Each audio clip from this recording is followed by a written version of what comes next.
I'm Miss Anne from Manalo K9. So today, mag-discuss lang po ako din, mag-share ako ng konting techniques. May problema ba kayo sa pag-walk ng mga dogs nyo? Yes, common problem po natin yun. By the way, we're from Manalo K9. Nag-offer po kami ng mga trainings. So basic and advanced obedience, then protection dog. By the way, this is Charlie, my buddy. 8 months old, Rottweiler. Training po niya is advanced obedience, advanced protection. Ginamit ko lang po siya ngayon para gamitin ko siyang pang-demo.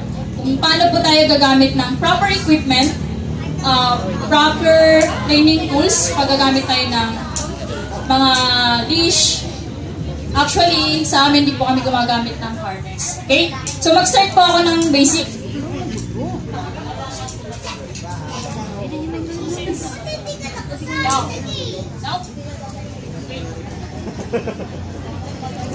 Sino po dito ang nakakilala ng choke chain o choker? So, kung hindi nyo pa po alam, yung choker po, ito po yun. So, marami pong klase ng choker. Actually po, hindi po kayo pwedeng gumamit nito kung hindi nyo po alam paano gamitin. May tendency po kasi na mati-choke nyo si dog. Okay? So, bago tayo sa healing, start na ng equipment, as I said. Ang proper po na paggamit nito, magpo-form lang po kayo ng letter P pag ilalagay nyo sa head ng aso. Okay? Then, lagi pong nasa left side, kung doon po kayo sanay. Actually, wala naman talaga siyang connections kung nasa left side yung aso mo or nasa right side. Kaya lang, na inirit lang po natin yung ganong training. Kung napansin nyo po sa mga dog na may training, is nasa left side talaga siya. Pero pag left side po ang gagamitin nyo, ito po yung proper position niya. Okay? Mag-start lang po tayo sa left side. Lalagay nyo po lagi yung choke chain natin sa under ng ear. Ilalim lang po ng tenga ng aso. Yan po yung weakest part ng dogs in terms of training. Okay? Actually, marami naman silang mga parts na dapat nating ingatan. Pero pagdating lang po sa training, doon lang po tayo mag-focus. Lalagay nyo lang po sa ilalim ng tenga niya. Yan. Yan po ang position yan pag mag-walking kayo. Siyempre po, bago po kayo mag-start ng walking po or healing po ang tawag doon, ang command po is heal. So, ibig sabihin po nun, dapat pag nag-walking kayo, hindi malikot yung aso nyo. Hindi po dapat nag-iikot-ikot, hindi dapat siya nanghihila sa inyo. O kaya po, isusundin yung direction na gusto niyang puntahan. Bilang owner po, dapat kayo po yung alpha, kayo yung master. Dapat kayo po yung nasusunod kung saang direction kayo pupunta. Inia-avoid po natin yung mga aso natin ng stiff sa ground. Dapat pag nag-start tayo ng walking, kailangan alam natin yung condition ng aso natin. Makuha muna natin yung focus niya at dapat kalmado muna yung aso. First technique po na gagawin nyo, every time na lalabas kayo ng bahay nyo or kahit sa kennel nyo, dapat po, kayo po yung nauunang lalabas ng door o kaya ng gate nyo. Para po kasi, ang purpose po nun, from the beginning pa lang, papakita nyo sa aso nyo na kayo dapat yung nasusunod. Okay?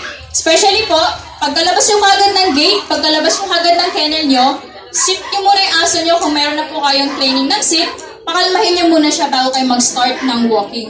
Okay? Sa pag-walking lang po, pag nauuna po yung aso nyo, pag gumagamit na po kayo ng choke chain o choker, so, kung napapansin nyo po, ang paggamit ko ng choke chain, mag-choke lang po yan pag kinorek kong ganyan. Automatic, maglulus po yan, luluwag po kagad yan, so hindi po na-choke si dog.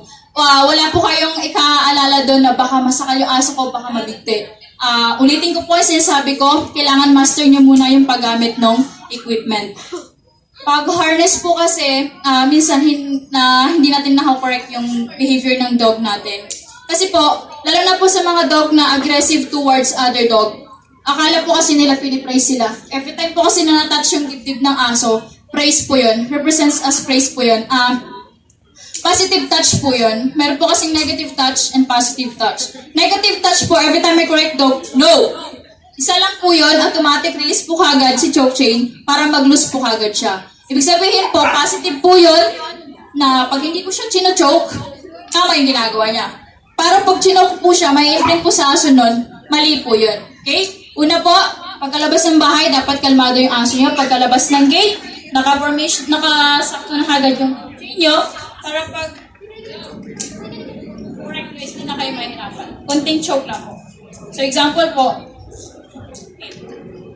So So, dinala ko po si Charlie para ipakita po sa inyo, actually, hindi siya fully trained for healing. Kaya siya ang pinili kong ipakita para ipapakita ko rin po yung paano siya i-correct pag nag-heal tayo ng aso, pag naglalakad po tayo. So, heal.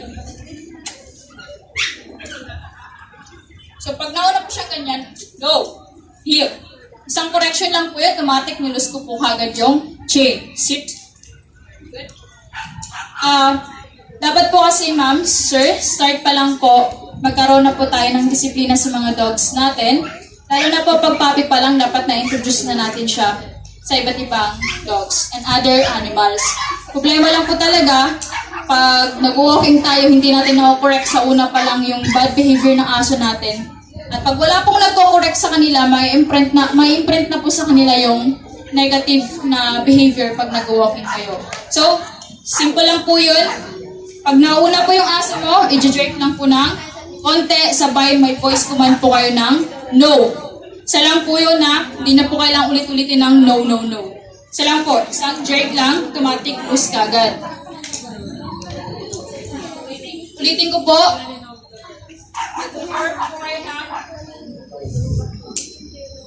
Letter B. Ito po yun. Pag ilalagay niyo sa aso. Pag ganyan po ang lagay. Pag kaliwa po, pag sanay po kayo sa kaliwa, left side po yan. Kasi po ma'am, kung error po yan, halimbawa, pag ito ang lagay nyo, letter Q, ang mangyari po yan, di ba may ulo na aso, ilalagay ko. Mali po yan. Hindi siya nag-lose. Unlike sa proper way na ginawa ko kanina, which is yung letter Pa-picture na sila ng Q. Yung ulo na aso mo, lagay ko po ganito, punto po sa tamang side yung aso, ito po yung position niya. So pag kinorek ko siya, tsaka lang siya humihigpit. Pag kinokorek ko siya, halimbawa, pupunta siya sa direction or nauna siya, ikot siya ng ikot sa'yo or jumping siya ng jumping. Para siyang low. Tsaka lang siya humihigpit, automatic i-release mo po siya para mag-loose kagad yung chain. Huwag na pong bigyan po ng tension every time naglalakad kayo. The more po kasi na may tension yung leash natin tsaka choker, lalo po magwawala yung aso. Lalo po siyang, gusto niyang gawin. Kaya dapat marunong din po tayo mag-correct. Okay? Questions po regarding pag-correct and paglakad ng dogs natin. So, wala pong questions? So, actually, yun lang po, konti lang naman i-share ko. Ang tinuro ko lang po sa inyo is pag-heal ng aso nyo, i-correct po natin sa tamang directions. Okay po? Isang corrections lang po, hindi na po kailangan nating ulit-ulitin. Pero, sabi ko lang po, practice makes perfect. Once again, actually, nag-offer po kami ng training if you want po, may interest kayo. Nag-offer po kami ng basic and advanced obedience, basic protection and advanced protection, then sleeping dogs. So, yun lang po. Thank you.